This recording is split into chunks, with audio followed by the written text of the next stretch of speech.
সরল সুন্দর আপু, রইল আমার শুভ্র ভালোবাসা। সাদা এই ফুলগুলোর মাঝে যে এত স্নিগ্ধ শুভ্রতা রয়েছে, তুমি না দেখালে জানাই হতো না। ভেবেছি আমিও কিনবো ইনশাল্লাহ। তোমার পরিপাটি পরিবেশনায় মুগ্ধ আমি, গুণীর হাতের ছোঁয়ায় সবই সুন্দর।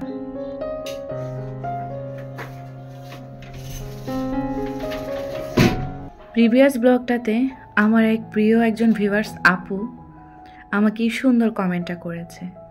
আমার কাছে এত বেশি ভালো লেগেছিল। ভিডিওতে তো ভয়েস বা কথা বলতে বলতে অনেক সময় কমেন্টগুলো পড়ার কথাই আজকাল ভুলে যাই। ভাবলাম শুরুতে আমার প্রিয় আপুনিটার এই ছোট্ট ভালোবাসাটুকু আপনাদেরকে পড়ে শোনাই। কালুনগর আইডি থেকে এই কমেন্টটা এসেছিল। তবে আপু, আপনি যদি আমার ভিডিওটা দেখে থাকেন, এত সুন্দর কমেন্টকারীর নামটা আমি জানতে চাই। পারলে আজকে ভিডিওর কমেন্টের মধ্যে নামটা মেনশন করে দেবেন, অনেক অনেক বেশি ভালো লাগবে। হ্যালো এভরিওয়ান, আসসালামু আলাইকুম। Welcome back to my channel beauty blogger Subarna. আমি সুবর্ণা বলছি চট্টগ্রাম থেকে। যে যেখান থেকে বসে আমার আজকের ভিডিওটা দেখছেন না কেন, আমি আশা রাখছি আপনারা সকলে সুস্থ আছেন, ভালো আছেন এবং নিরাপদে আছেন। আমরা আলহামদুলিল্লাহ পরিবারের সকলেই ভালো আছি। আর যদি কেউ অসুস্থ থেকে আমার আজকের ভিডিওটা দেখে থাকেন, তো তাদের সকলের সুস্থতা কামনা করে আমার আজকের ভিডিওটা দেখার আমন্ত্রণ জানাচ্ছি। আশা রাখছি যে বরাবর মতো আমার আজকের এই ভিডিওটাও আমার সকল প্রিয় আপু ভাইয়াদের কাছে ভালো লাগতে পারে। আর যদি কোনো একটা অংশ খারাপ লাগা কাজ করে থাকে, তাহলে আপনি চাইলে ওই অংশটুকু স্কিপ করে চলে যেতে পারেন। মঙ্গলবারের একটা ব্লগ নিয়ে আপনাদের সকলের সামনে আমি হাজির হয়ে গেলাম। তো ভিডিওটা যারা দেখা শুরু করে দিয়েছেন, তারা চাইলে ভিডিওটার মধ্যে ছোট্ট একটা লাইক বাটনে লাইক প্রেস করে আপনারা যতটুকু ইচ্ছে কন্টিনিউ করবেন। নতুন হয়ে থাকলে আমার চ্যানেলটা সাবস্ক্রাইব করে পাশে থাকা বেল বাটনে অলসটা চাপ দিয়ে আমার চ্যানেলটা সঙ্গী হয়ে থাকতে পারেন। যারা অলরেডি এই কাজটা করে ফেলেছেন তাদেরকে অসংখ্য অসংখ্য ধন্যবাদ, আর মন থেকে অনেক অনেক ভালোবাসা রইল। যদি কোনো মতামত বা মন্তব্য জানতে চান, নির্দ্বিধায় প্লিজ কমেন্ট বক্সে কমেন্ট করে জানাতে পারেন। জানতে পারলে কিন্তু আমার কাছে অনেক অনেক বেশি ভালো লাগবে। অনেক তো শুরুতে রিকোয়েস্ট করা হলো, তাই না? চলুন মূল ভিডিওতে ফিরে আসি। সকালবেলার এই নাস্তাটা কিন্তু আমার খুব আয়েশ করে করা হয়। তো সেদিনও বলতে পারেন খুব আয়েসিভাবে আমার নাস্তার প্রিপারেশনটা শুরু হয়ে গিয়েছিল। রাতে আমি পরোটা বা রুটির খামির যেটাই বলেন না কেন করে আমি এরকম রুটি বানিয়ে রেখে দিয়েছিলাম। হাজব্যান্ড তো সকালে অফিসে গিয়েছিল, অনেক বেশি ব্যস্ততা, তার অত টাইম আর দিতে পারে না এখন আর।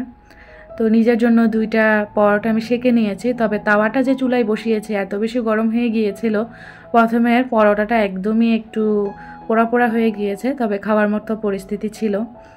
আসলে নিজের কাজ নিজেকেই তো করতে হয়, তাই না? তো পোড়া হলেও খেতে হবে, আবার পোড়া না হলেও নিজেকে খেতে হবে। তো পাতাকপি ভাজি করেছিলাম রাতেই, তো ল্যাপটপার ছিল, সেটি একটু গরম করে নিলাম। আর 2টা ডিম ছিল বাসায়, তো একটা ডিম নিজের জন্য পোস্ট করে নিয়ে এলাম। আর এখানে একটু ধোঁয়া ওঠা দুধ চা করে নিলাম। শোকেস থেকে পছন্দের একটা কাপ নামিয়ে চা খাওয়ার যে কি একটা তৃপ্তি আমি বোঝাতে পারবো না। আমার প্রিয় আপুরা এত সুন্দর সুন্দর করে কমেন্ট করেন আমাকে আমার এই কুকারিজ কালেকশন, তারপর ইউনিক সিরামিক এগুলো নিয়ে। আসলে আপনাদের এই মূল্যবান কমেন্ট এবং সুন্দর এই কমেন্টগুলো পাওয়ার পর আমার কাছে এত বেশি ভালো লাগে। আসলে অনেক বেশি ব্লেসড আমি। এই সুন্দর কমেন্টের যোগ্য কিনা জানি না, তবে আমার জায়গা থেকে চেষ্টা করব সাধ্যের মধ্যে এরকম সুন্দর সুন্দর কন্টেন্টগুলো আপনাদের সামনে উপস্থাপনা করার জন্য। বাকিটা আপনাদের উপর, আপনারা কিভাবে নেবেন না নেবেন এইটাই আর কি। তবে আমার জায়গা থেকে বেস্টটা দেওয়ার চেষ্টা করি। সকালের নাস্তা পানি সব কিছু কমপ্লিট হয়ে গিয়েছে, একে একে ঘরের কাজগুলো করে নেব। আপনাদের অনেক রিকোয়েস্ট ছিল আমি যে কিচেনের কিছু আইটেমের জিনিসপত্র নিয়ে, বা কিছুদিন আগে বাজার সদাই যে ঢেলেছি ঝুড়ি তারপর ঝাঁঝরি, এগুলো আমি কোথা থেকে কিনি। তো আজকের ভিডিওতে সেগুলো বলার চেষ্টা করব।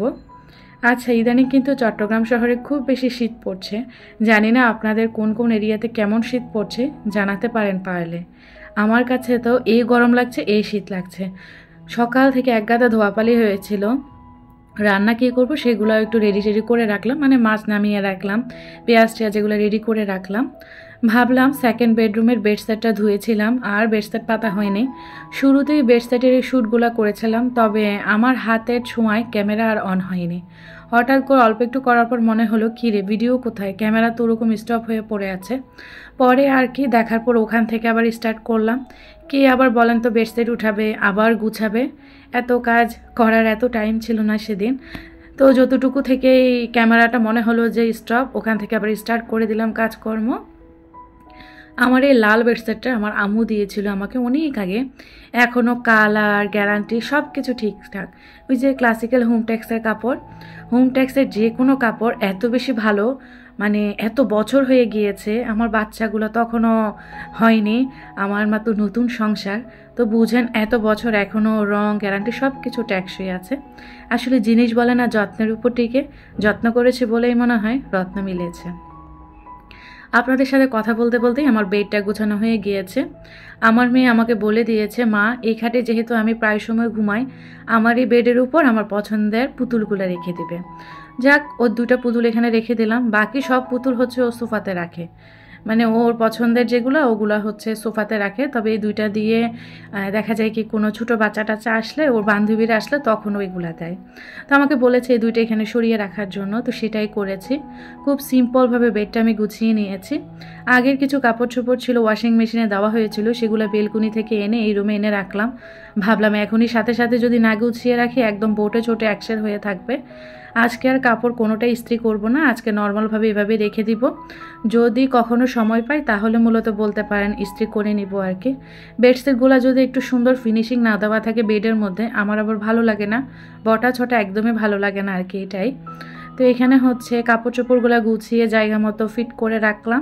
এরপর ভাবলাম একটু যেহেতু শীতের এই আবির্ভাবটা চলছে, বেডের উপর বেডটা গুছানোর পরে একটু প্লেসমেন্ট দিয়ে আমার কিউট কেটলি আর কাপটা দিয়ে টিউলিপ ফুল দিয়ে একটু ডেকোরেশন করি। হয়তো চাটা খেতে পারলে আরও বেশি ভালো লাগতো, তবে যেহেতু সকালের নাস্তাটা আমি খেয়ে ফেলেছি, এখন আর চা খাইনি। না হলে সত্যি কথা আমি বেডের উপর বসেই কিন্তু আয়েসিভাবে একটু চাটা উপভোগ করতাম, এই আর কি।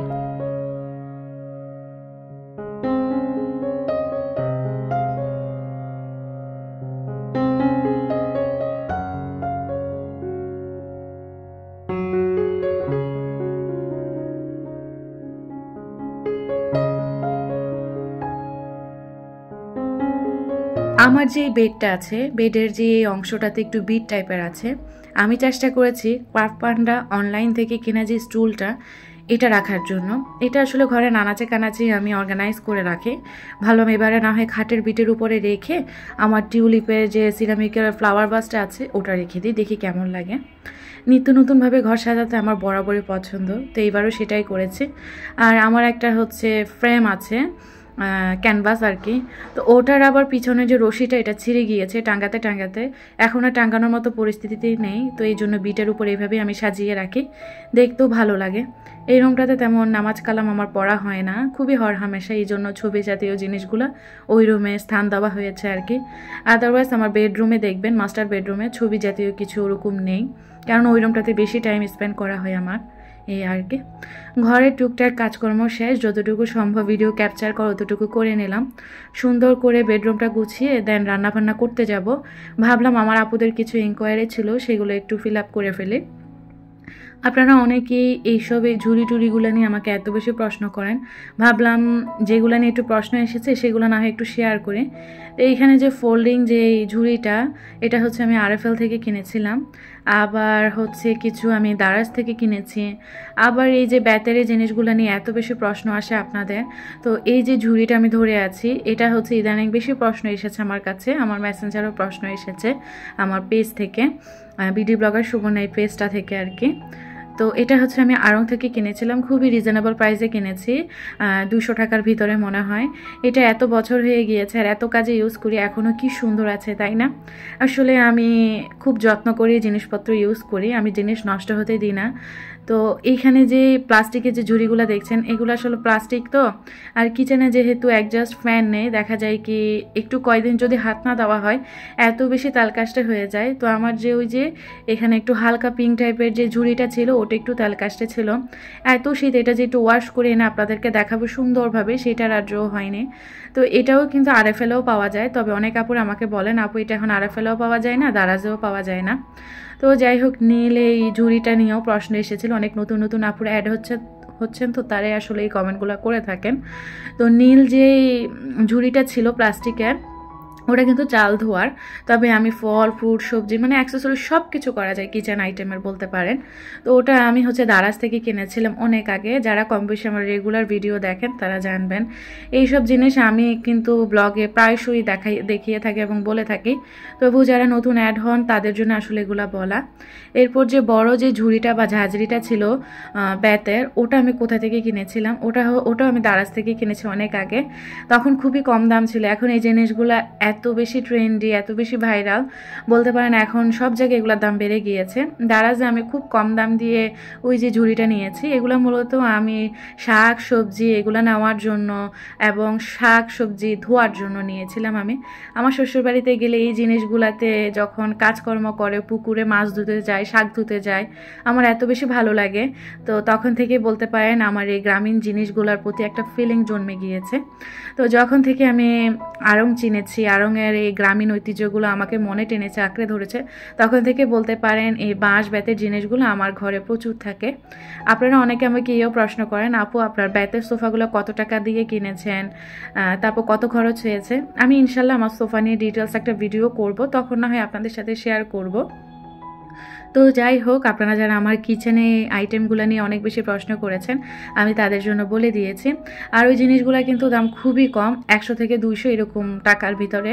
যে কেউই চাইলে কিন্তু কিনে আপনার কিচেনের কাজগুলোকে একদম স্মার্টভাবে ইজিলি সহজ করে তুলতে পারবেন। তো যাই হোক, যাদের খুব বেশি প্রশ্ন ছিল আমি বলে দিয়েছি। যদি আরও কিছু জানার ইচ্ছা থাকে বা বলার থাকে কমেন্ট বক্সে অবশ্যই কমেন্ট করে জানাবেন, আমার কাছে ভালো লাগবে আর আমি রিপ্লাইটা দেওয়ারও চেষ্টা করবো ইনশাল্লাহ। আমি চেষ্টা করি আপনাদেরকে শ্রদ্ধা এবং সম্মানের সাথে সুন্দর করে রিপ্লাইগুলো দেওয়ার জন্য। যদিও এর মধ্যে যদি আমার কোনো গাফিলতি থেকে থাকে বা আপনি যদি কোনো মনে কষ্ট পেয়ে থাকেন সেটার জন্য আমি অনেক অনেক বেশি আন্তরিকভাবে দুঃখিত। তো এখানে ঝুড়িগুলো শেয়ার করার পর ভাবলাম যে রান্নাগুলো তো একটু এগিয়ে নিয়েছি কুটাকাটা করে। আমার বাসায় পেয়ারা আছে, জলপাই এনেছিল কি আপনাদের মনে আছে কোনো একটা বাজারের ব্লগে, আর আচার দেওয়া হয়নি সময়ের অভাবে। বাচ্চাদের পড়াশোনা নিয়ে এখন এত বেশি চাপের মুখে আছি, মানে নিজেকে যে একটু টাইম দিব বা ওভাবে করে যে আচার টাচার বানাবো ওটার আর সময় হয় না। ঝটপট রান্নাবান্না করে কখন খালি আজার হব সেটারই ধান্দা থাকে। তো ভাবলাম যেহেতু জলপাইগুলো একদম পেকে যাচ্ছে, ভর্তা হয়ে যাবে আর কিছুদিন পরে, মানে নষ্ট হয়ে যাবে, তো কিছু জলপাই দিয়ে পেয়ারা দিয়ে মরিচের গুঁড়া লবণ চিনি এগুলো দিয়ে একটু মজা করে একটু বানানি বানাই। ভর দুপুরবেলা এই বানানিগুলো খেতে ভালোই লাগে। তো সেই বানানিটাই আমার শখের এই সিরামিকের বাটিটাতে আমি বানিয়ে নিয়েছি। শখ করে জিনিস কিনি আর শখ করে আয়েসি করে জিনিসপত্র বানিয়ে খাই দেয়, এটার মধ্যে অন্যরকম একটা ফিলিংস আছে। যারা আমার মতো এরকম মানুষ তারাই হয়তো বা আমার এই ফিলিংসটা বুঝবেন। তো যাই হোক, মজা করে দুপুরের বানানিটা খেয়ে ভাবলাম যাই তাড়াহুড়া করে রান্নাটা করে ফেলি। দুপুরের আজান দিয়ে দিয়েছে, এখন আবার রান্নাবান্না শেষ হয়নি। লম্বা যে সিমগুলো আছে সেগুলো দিয়ে আলু দিয়ে রুই মাছ দিয়ে রান্না করব। আর এখানে মূলা, 2টা মূলা ছিল বাসায়, এই মূলাগুলো কিন্তু আমাকে লুনা ভাবি দিয়েছে। লুনা ভাবিদের স্বাদে এত সুন্দর সুন্দর সবজি হয়েছে, মাশাল্লাহ মাশাল্লাহ। আমার কিন্তু সেই জোটা হয়েছে, মানে তরতাজা শাকসবজি খাওয়ার। আসলে শহরের মাটিতে এইভাবে এরকম শাকসবজি দেখা যায় না।